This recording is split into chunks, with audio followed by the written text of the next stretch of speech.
So, hello again to our listeners. If you're new to our podcast, welcome. We are Magic Chrome, a non-profit organization based in Cebu City, Philippines, focusing on training and educating interested individuals on the esoteric and occult teaching. I am TJ, and with me for today is my fellow MG student, Rio. Hello, my name is Rio. Welcome back. Yes, and it's just us for today. Actually, we talked about Magic Grove in our first episode, so watch that if you're interested in learning more about us. Just a quick recap before we start episode 3. In our last episode, we explore one of the reasons why some manifestations or spells or magic working does not work for most people and why it works for some. So guys, if you haven't watched that, please do. And we shared a few simple techniques to start identifying and working on your NBS and how to properly approach it. So we'll link that in the caption and in the comments below, so feel free to check it out. For this episode, we will be exploring another common tool that witches and like other magic practitioner uses to achieve their goals, and that is affirmations. So, or affirmative prayer. So, we're gonna be talking about questions like what is affirmation? Why does like affirmation feel like they are fake? Like some beginners like wonder what to do when saying a positive phrase but feels like it's a lie for them. And then how often should someone say affirmation to get that to achieve that thing that they want to do? And also, does affirmation really mix with magic?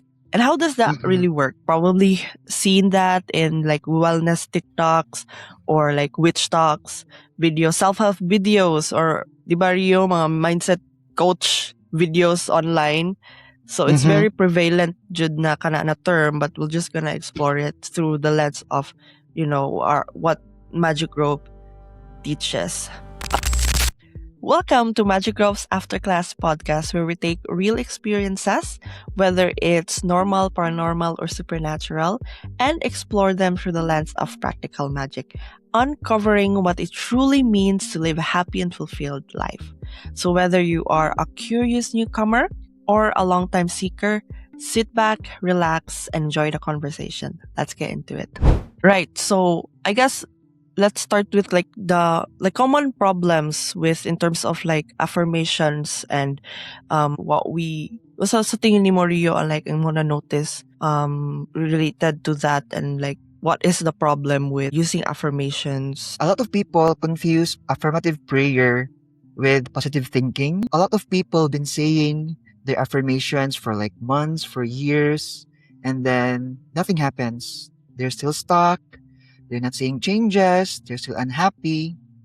So that's the core problem if you're unable to differentiate between positive thinking only and affirmative prayer. O sa tingin nimo, like unsa imong like common na mga affirmations na imong madunggan, or maybe you have an affirmations na imong gi-use, and how did that affirmation affect you katong first pa ka nagkuan sa affirmations? First is it's really hard for me to accept what I'm saying. I feel like it's just an excuse or a lie bitaw I say to myself para matabunan ang mga negative belief systems, which we discussed last episode. A lot of people confuse affirmative prayer with positive thinking. Are we just misunderstanding their purpose? Yeah, most of the time online, they think manggod people believe that affirmations are enough, but affirmations is just one piece of a big machine, big circuit. If your affirmations are consistent but it's incomplete, it doesn't manifest what we want in our lives. Ikaw, Tej, in your experience with manifestations and positive affirmations, positive thinking, of course, you started this one as a newbie as well. So what was your experience during that time when you started doing these things? Sa ako ang experience with affirmation, I still remember the time when where tuluan ta ni Guruji to do affirmations. Akong gibuhat ato is abundance na kanang Mm. affirmations. And what I did ato na time, I exposed myself to it every single day. And then I created a graphic for it. And I put it sa tanan place wherein pirmi na ako makitaan sa akong phone, sa akong laptop screen, sa screen saver nako, sa akong desktop background, akong giprint, giputang na ako sa akong room, and then gi-memorize nako, and that Graphics you mean kay dili ra siya words, na siya mga images as well. yeah, naasa siya mga images as well to represent the whole idea of the affirmation that we did. And I think that affirmation really build the myelin sheet in my brain para mahimo siyang kanang muscle memory sa ako.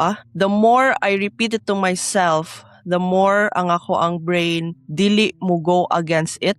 For the affirmation to be ingrained sa ako ang mind, I do it also before I fall asleep and the moment I So technically, wake prayer up. gid siya. Right? Yeah, prayer siya in a way, but of course, as we mentioned sa ato ang first episode, which you guys can watch, there's a difference sa prayer and affirmative prayer, because in terms of prayer, it's more of asking for something that's not there. Which is ang affirmations and how we create affirmations in MG, it's more of reminding us that that is already us and it already exists, and it's not us separated from it. So we're not asking for it, we're just reminding ourselves and telling ourselves that it is the truth, basically. That's true.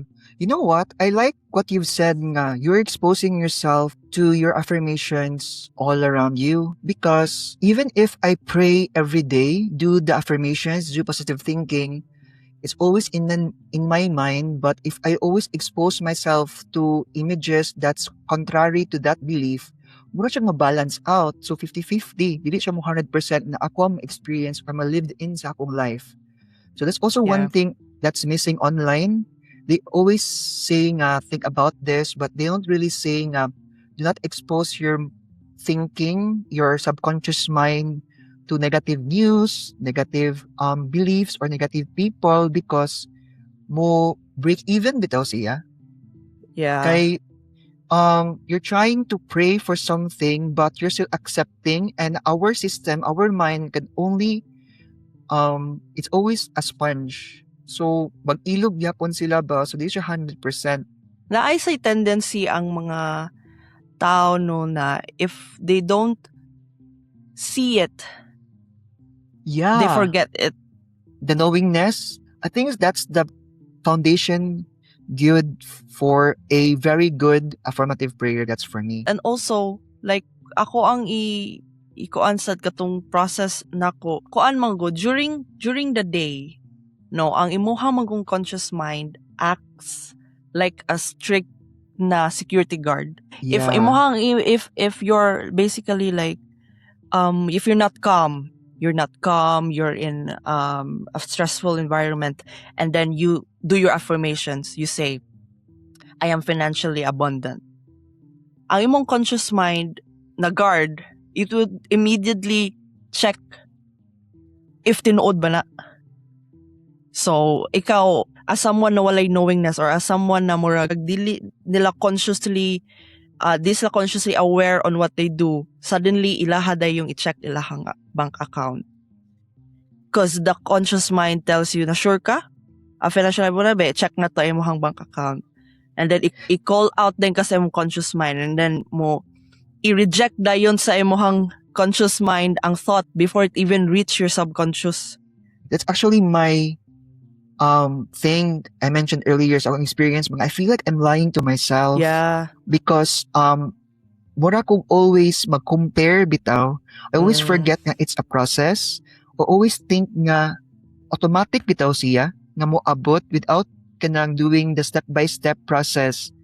Kay if ever you wanna have abundance, you always say to yourself nga I am abundant, and mo check ka kanang mong giingon, mo check ka sa imong bank account nga dili pa siya abundant.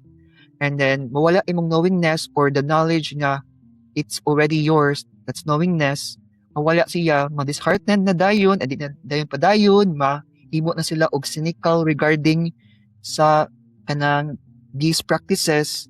And we forget, manggod nga, the affirmative prayer is the start of a process until maabot ang results. Dili mo na manggod na siya og seed. Once you plant that, it takes time to grow, and maybe patience is what I've really learned, because everything is a Yeah. process. In science, Jud. everything is a process, good. If it's Yeah. pas, what I learned from Guruji, if something grows fast, it dies fast as well. Like a Yeah. mungus, like a bean na motubo paspas, but it dies fast. But if slowly, like a tree, strong ang foundation, strong ang roots, dili siya dali mo matumba or affected sa environment. So, in terms of, like, kanang, kasi itong question galina na do affirmation fail, for me, they don't really fail as themselves. But I think we treat them as imong giingon as like magic spells na instant siya mahitabo. You know, affirmation was, I wanna like reiterate ang imong giingon na affirmations are actually like slow burning reprogramming tool. So what you're saying is, if it's reprogramming your mind, if you think about it in a practical sense, if there's a glass of water with muddy water, you have to pour clean water until it becomes clean. Diba? So it Yes. pushes the muddy water out if it's slowly being poured in your mind. Yeah. So And then I remember also this story na akong nabasahan sa una na kanang about di siya sa usa ka more siya graphic designer, and then she was trying to build her own murag agency ato, pero more siyang ma-paralyze with impostor syndrome. So she started using affirmations ato, magsi siya ingon na I am a world class sought after designer, blah blah blah blah blah blah. And then for the first 3 weeks, you know, she felt like a fraud. She felt like these affirmations are fake. it's That's just because lies. that's because your conscious mind, you know, as the girl, double checks it, and if it's not there, it will reject it. But she stuck with it for 6 months, and it wasn't that she woke up one day na magically famous na siya and like amazing na siya na anang designer. It was the repetition that slowly lowered her defenses, because iyang keep on repeating that and exposing herself to that, and slowly changed her mind or the way her beliefs. Once na lower na ang iyahang defense mechanism, of course, she's able to act, respond, and do actions that aligned to what the affirmations are ato na time. And then eventually kita siya og kanang naibda ko kay na client na ni-approach niya ato, and then instead na ang iyang usual gut feeling that I can't do this, karon her brain went, well, actually you can, because you are a creative director. That was what she was feeding herself. And then the affirmation didn't change her bank account overnight. It changed her default setting over time. So another question is, can affirmation become spiritual bypassing? Yes, I believe that, because this is also something I really want to share, because spiritual bypassing doesn't create results. If it does, then good. Pero most of the time, spiritual bypassing gives you the feeling of getting the result, but once ma-feel nimo ang result is already there, because na-feel na nimo kay mura kag happy, wala siya ni-translate into action, wala. It's just in the mind. It's just floating in the air. Ang feeling ra na. But does it really have a tangible result? Does it have an alignment, the spiritual to the physical? Kay moments also na ang reason why when you share your kanang projects before it becomes fruitful, you get the feeling of kanang mura na gud na achieve. The mind doesn't, sometimes, most of the time, the mind doesn't know if that feeling is the real achievement or the feeling ng mga people gives you ba nga, oh, congratulations, wala pa ganing. And then, the same thing happens within yourself nga, nako, and then, asa man na kutob? Dira na kutob or you're gonna act on it. That's the reason why affirmative prayer, if wala siya action, di siya makabuild of result. So, wala siya, it becomes lying ra. It becomes like an Lying escapism. to yourself. So Yeah. for para sa atong mga viewers na wala kay baon sa spiritual bypassing. Spiritual bypassing is the tendency to use spiritual ideas, practices, or beliefs to sidestep or avoid Responsibility, or accountability. repress unresolved emotional issues, psychological wounds, or difficult realities gani. Mura gigamit nila I-avoid. ang ilang mga giingon nga aya abundant, not to create an action out of it, but to just soothe themselves. Mura siya Yeah. kanang wala bitaw siya ka accountability.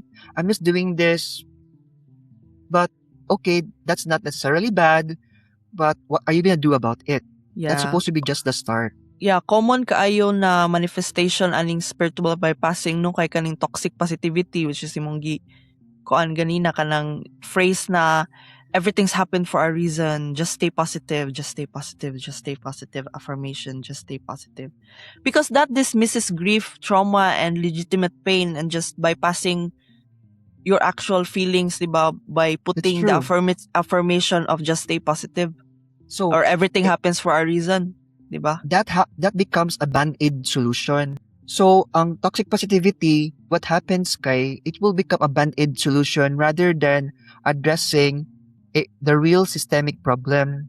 It's like, naa kay diabetes, and then ang problem anak is within your body, but you're just kanang trying to heal the wound sa imong skin because mo na ang result.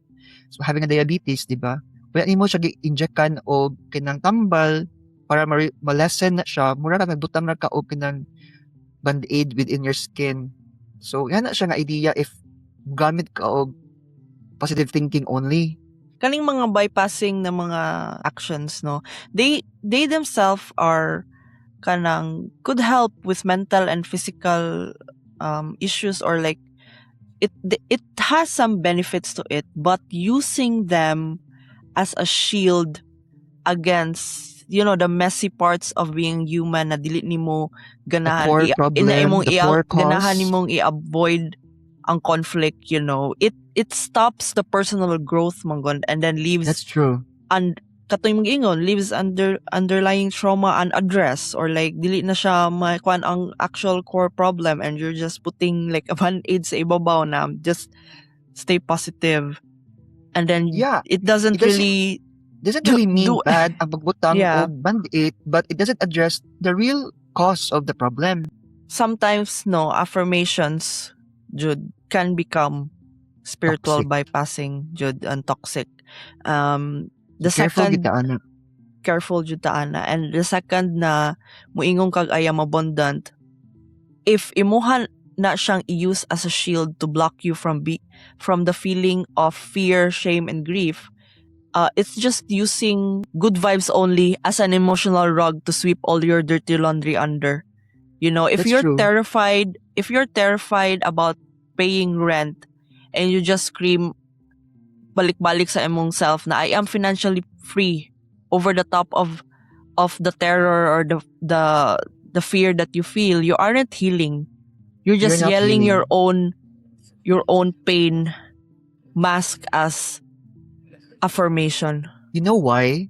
It's because doing that kay mura siya og kanang na stray away ka to your responsibilities as well. Kana bitaw mura kag ayam abundant, dayon nagsaligra kang abundant ka without doing action, mura siya walay accountability, and a lot of people doesn't like accountability, doesn't like responsibility. Kinahan tanan nga ihatag bitaw, and mamo na ang trap sa positive thinking kay ihatag na daw tanan, pero nakalimot sila nga a lot of things in life na siya action dapat, not just the thinking part. As a human, you will always feel different emotions, and you will struggle, and you will like make mistakes and all of those things, and it's normal.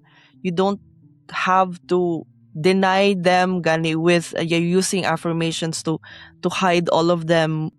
We don't want to we don't want to shame mga good people who are feeling this way, but we want to call out for the wrong use of affirmation. True. Because it's toxic positivity naman good. This cultural obsession with putting a happy face sticker over a blinking na kanang warag check engine light na issue coming up Right. gani. We've been Right. fed this absolute lie in social media, di ba? That if we acknowledge our anxiety or anger, we'll somehow manifest more of it. So we suppress it na noon. We put this fake toxic positivity online and we try to kanang convince ourselves of this affirmation. Pero ang tinuod jud, like we are in panic. We're like losing our minds dahil sa mga koan Muna sa maglibog ang problems. mind. Maglibog din ang mind what to believe ba? Because you're saying something without actually believing them. Kay, Yes. again, nahimo ra siya o band-aid solution. Yeah, mag-cognitive dissonance na, and then you're asking why your affirmations are not working. That's it. Yeah, because in physics, if your focus, if energy is concentrated into one thing, it becomes powerful. Imagine a tubo, imagine a pipe, and one pipe, the water pressure is very strong. But if it's divided into two pathways, the pressure is weaker. So if you believe in one thing, saying one thing, the power, the energy becomes weak. And you have to exert more effort because na imong mind, ang focus kay duha, the things you are saying and the things you are really feeling. And in MG, as what we are taught with manifestation, it's not enough to put all the pressure towards the thinking.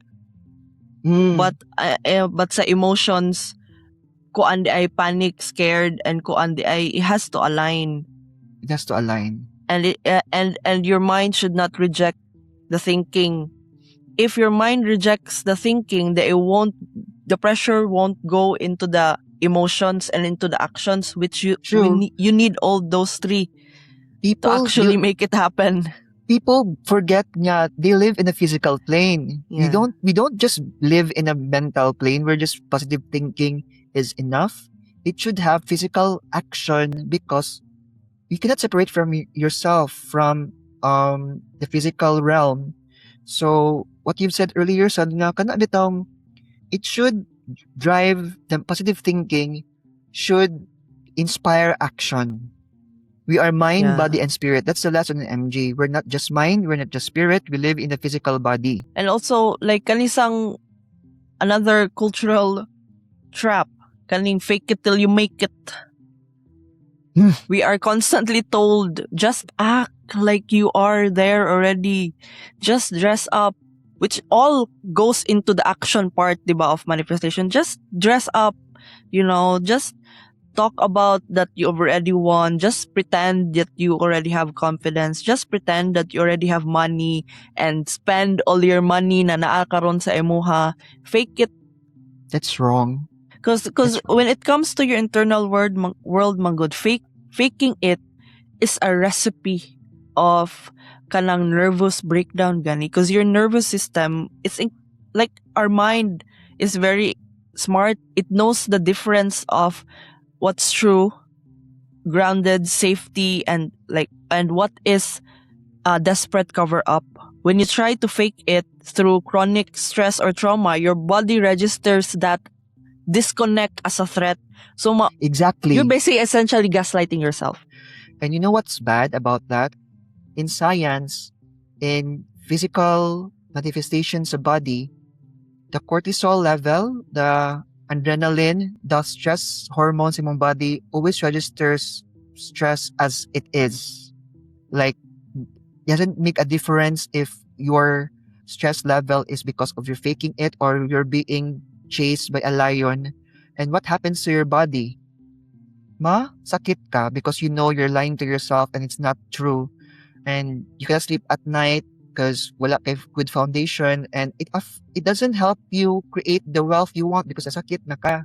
Muna ang murag physical manifestation if you're lying to yourself. Mabali na hinuon. So, going back into all the kanang common mistakes, no, Mistakes. na kanang atong gidiscuss, it's not enough na mo affirmation lang. You have to be real to yourself on what is your reality. Don't do the fake it till you make it. Don't do the toxic positivity. Look at your situation right now. What is real to you, and it's okay if you feel scared, you feel it, but now you have to decide what you want to happen. Consciously decide to reject the guard nimo na conscious mind and asking if it's true or not. It is true, and you have to believe it, and you have to feel it, and you have to do actions. Sa ato ang mga listeners din ha, how about you guys? What is kanang mga affirmation that you've been repeating mostly? Is it about your career, your relationship, Love life. your worth? We want to hear your stories. We want to hear your breakthroughs. So if you have something you want to share, comment sa amo ang video, and amo na i-shout out yung mga comments next episode. We can also try to address it if it's a question nga relevant sa topic. That's right. Yeah.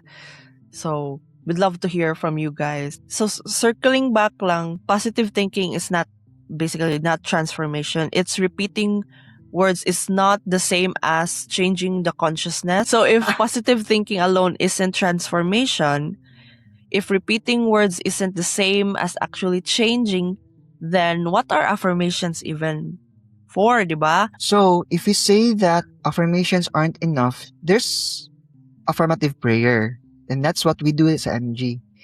It's something that's not commonly shared online. That's why a lot of people fall into the traps we mentioned earlier. So, what's affirmation and what's affirmative prayer? At its core, affirmation is a consciously chosen statement that we use to interpret and replace our limiting beliefs. So, dili siya a statement to convince us of something that is not entirely true. It's a chosen statement for us to use to interrupt and replace atong limiting beliefs or atong negative beliefs. Let's say, ang negative beliefs kay wala jud ko'y kwarta. Or like, dili jud ko madato. The affirmation is basically, I am abundant. So, the I am abundant affirmation tries to interrupt the limiting beliefs na dili ko madato. So basically, affirmations are good for reprogramming. Reprogramming through patterns, building self-concept again and creating new mental habits, interrupting the negative belief systems that you have. And all of these things that what affirmation does, it's actually like, we're actually talking about neuroplasticity, diba? I want to share this because I'm in the medical field. So it's habit forming. It's changing how your brain, not your mind, physical brain works. Our mind actually has these things called myelin sheets, and these sheets connect one neuron to another neuron. So once you do something over and over again, it becomes muscle memory. Your brain automatically knows what to do. Same things happen to dancers. Once they perform, they don't think about it anymore because iyan ang balik-balik, ilang actions. Once the music starts, they go to autopilot or in a state of flow because ilang brain is already rewired to move in a certain way because the brain is physically rewired. And that doesn't only happen through dancing, also in thinking. If you think in a certain way, your mind reconnects itself from one neuron to another para mo-form siya of pattern to support what you really believe in. And it happens through habitual thinking, habitual practicing sa mind. Same na as example nga, kana bitaw, if wala ka nagsuwat, dugay, kay marag kiwaw, magsuwat balik. Pero kahit ka nag-reprogram ang imong mind once masugdan na bitaw siya, mupalit siya connect. because the brain doesn't have enough brain power to do everything all at once. It helps itself to focus on something it needs to focus on at the moment. So if you're focusing something positive at the moment, it will reward itself. It will create a pattern sa imong brains, imong neurons to support that. So basically, every time you consciously interrupt a negative spiral with a grounded na affirmation nimo, you are literally weakening kanang neural pathway gani of the negative thought, and instead strengthening a new new and one. healthier pathway. Yeah. And also there is a heavily backed psychology behind this. Back in 1980s, I think a psychologist named Claude Steele i-introduce niya ang self-affirmation theory. Sa iyahang research, it showed that the goal of an affirmation isn't actually to make you rich or perfect. That is not the output of it. It's to That's protect true. your self-integrity. It's about reminding your brain of your core values so that you face a threat or a failure, your ego doesn't completely collapse gani. Dili ka mag-cognitive dissonance. So ato lang reality check. What affirmations are not designed to do? They're not designed to change reality, because again, we don't want it to cover reality. We want it to expose reality because we can address things Yes. in reality. It doesn't address mga childhood traumas because that takes more effort. It takes work good. Ang affirmation only helps you feel differently, but at ang source kay childhood trauma, isang affirmation, sige po nagawas in mga internal childhood trauma, and there are kuto because why di ka mo usad ba, di ka mo move forward. Also, affirmation is a start of a process. It doesn't change circumstances that instantly because everything in life is a process. Yeah. Diba? They're not magical spells. They're not That magical they will spells reality bending to your will. Dili siya same sa kanang mga movies. Muna po na akong kinanggahan i-mention nga sometimes ang movies kay uira sad kaayo nga word once you do that kinanadayon everything. So and most importantly katong imong giingon ganina, from a trauma-informed perspective, they cannot instantly override deep psychological wounds. We learned that deep trauma and chronic fear live in the nervous system and also in the primitive parts of the brain, like the amygdala. So an affirmation, however, is processed in the prefrontal cortex. You cannot logic your way out of deep trauma response. Repeating I am safe 100 times will not work if your nervous system is trapped in a flight or flight mode. So an affirmation is a cognitive tool, not a trauma healing one. But sometimes it lacks the power to move to the deep and subconscious parts of our brain. No, it's a great starting tool in terms of cognitive rewiring, which bring us to what Guruji teaches us sa MG, which is spiritual mind treatment, or what a lot of practitioners say simply call na kanang treatment or affirmative prayer, di ba? So, ang spiritual mind treatment or SMT or affirmative prayer is actually developed during the late 19th century or early 20th century by Sir Ernest Holmes. And then, ang kaning siya is very distinct and it's called a science because it has a process. Dili siya kanang random affirmations, throwing it out there and hoping for the best. Naa siya system, naa siya process. So, kaning siya is a mura siyag instead of pleading with a God, mura siyag ni-affirm the divine presence within us. Because if we believe that we are made by the image and likeness of God, we are not begging for a God to create it, but rather we are co-creators with the God within us. And that actually makes us feel less desperate, because if your state of mind is desperate and you pray in a desperate manner, mura bitaw kag counterintuitive siya sa imong ganahan, because we pray because we don't want to be desperate. And we feel desperate if we don't believe we have the power. And the spiritual mind treatment reminds us that we do have the power. We have God within us. We are the spark of the divine. And by doing so, it results into inspired action. True prayer is basically isn't trying to change God's mind. It's about changing your mind so you can finally align and receive what is already flowing towards you. Sometimes or most of the time, as we discussed sa amo ang second episode, it's the negative belief systems that is stopping you from getting what you want. And that is the reason why in MG, we are being taught about affirmative prayer and SMT. More Because than how can just doing affirmations. Or dito sa magic, because how can you manifest Or something and you don't believe in it fully? Like, Bitaw. murag kag nag two things at once nga dili mo complement. So imong result di sad kayo siya focus or buo. Hindi mo siya buo in the first place, imong inside you. And so Sir Ernest Holmes ato, he created these highly systematic 5-step kanang SMT. Yeah. So he created the 5 nice steps SMT, which if you're part of MG, you're a student of MG, that will be taught to you as well. Let's look at like kaning more practical comparison.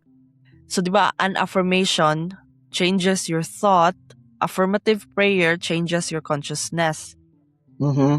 If ato i-compare in magic working or witchcraft terms, mura siya an affirmation is like a charm.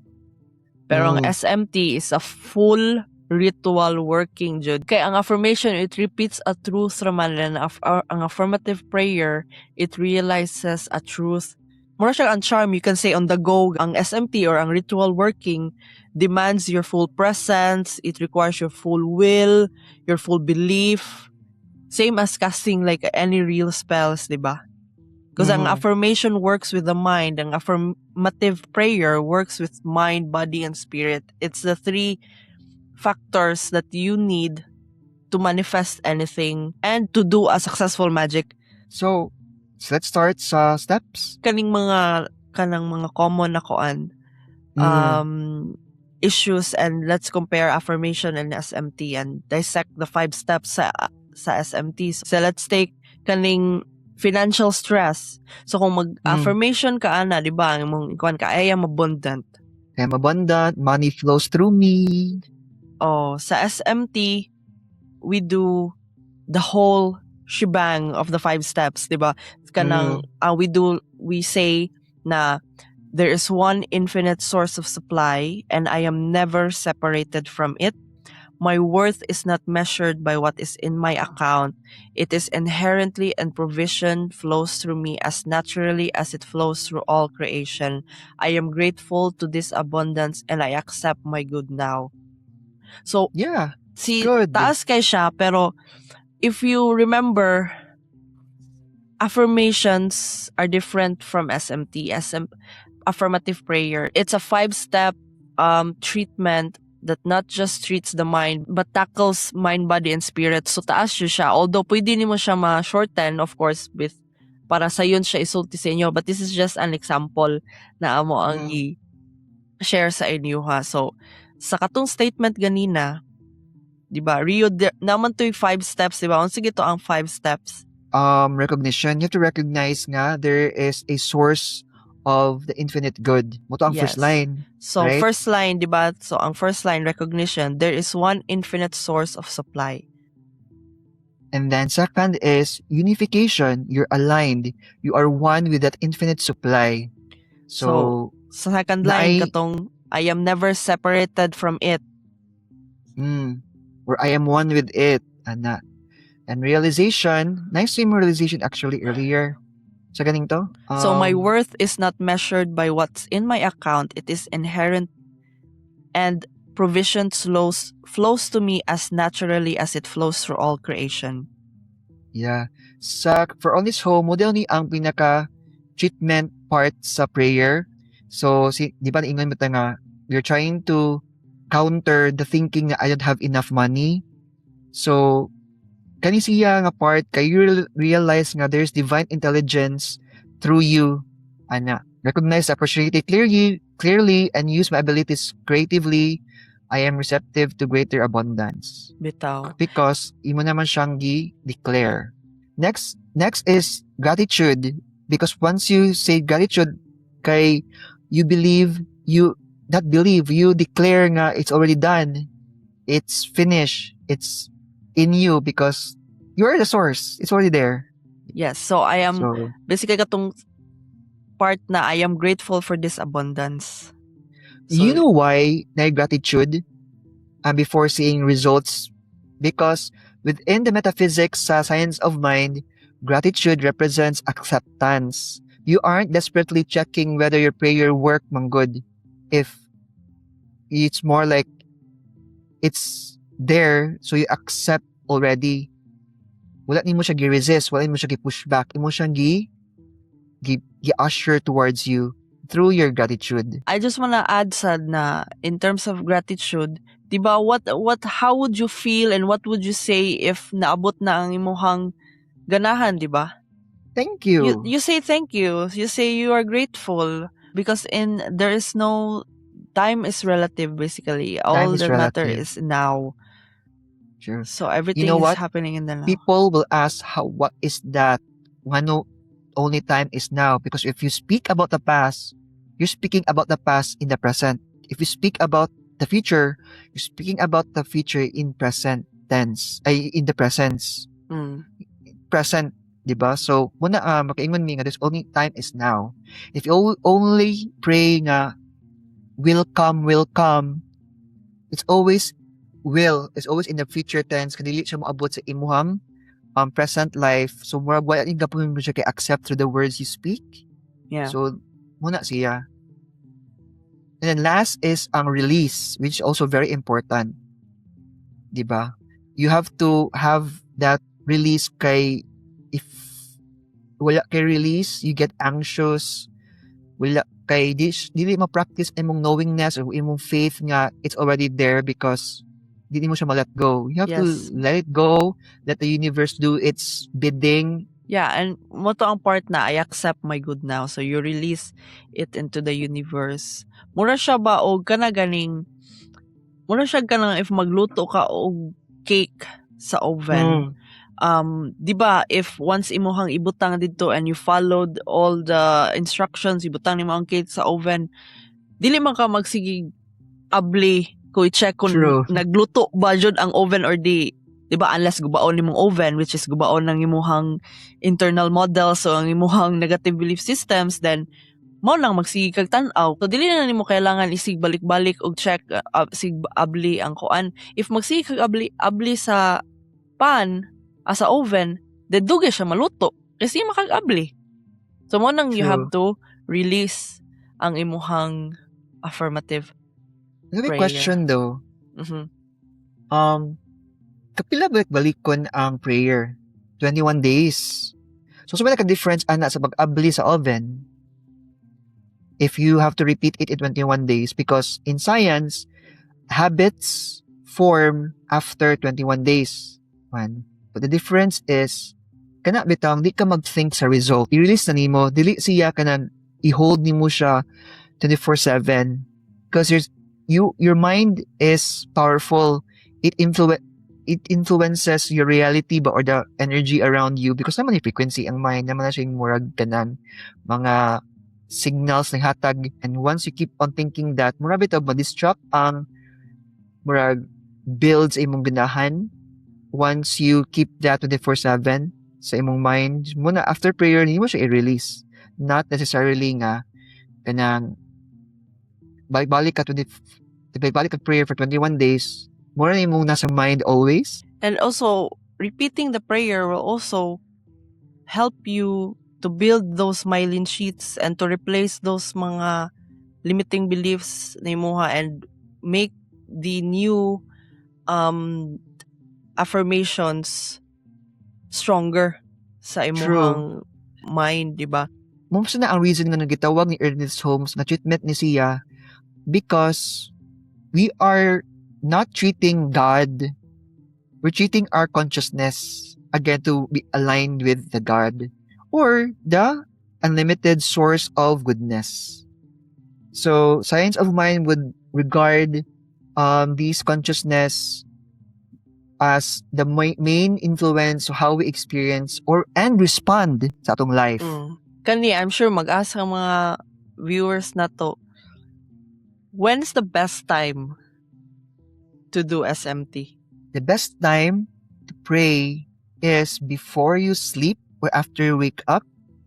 And if you cannot do that, you need to know how to meditate and put your mind in a very relaxed state because you're trying to rewire your subconscious mind. And your subconscious mind cannot be reached if imong conscious mind is very active. Your conscious mind always tries to protect your subconscious because that's where everything manggod. Your body knows that's where your system will influence your everyday life. Bitaw. So, Mo na they made ang kanang mga churches ba, a very solemn place for prayer. true. Diba? Walay interference, walay samok, Very quiet. calm kay- place. Yeah. It's really easy to tap into your subconscious to reprogram or write a new code sa imong mind. And then, wala say resistance from your conscious mind na mo ingon nga, are you sure? Kay your mind is most relatively kanang operating in the alpha wave nga, more subconscious. Yeah, just to add, sad ana, when you are wide awake, manggod, your brain kind of operates mostly on the fast beta waves. And then as you relax and you close your eyes, your brain activity slows down into the alpha and then mo theta waves na siya. Theta, Mo siya- yeah. Muna siya ang transitional state known as the hypnagogia. Hypnagogic, Yeah. yeah. So, sa theta waves, muna siya ang na-associate with kanang deep relaxation, dreaming. In this state, your subconscious mind becomes highly suggestible.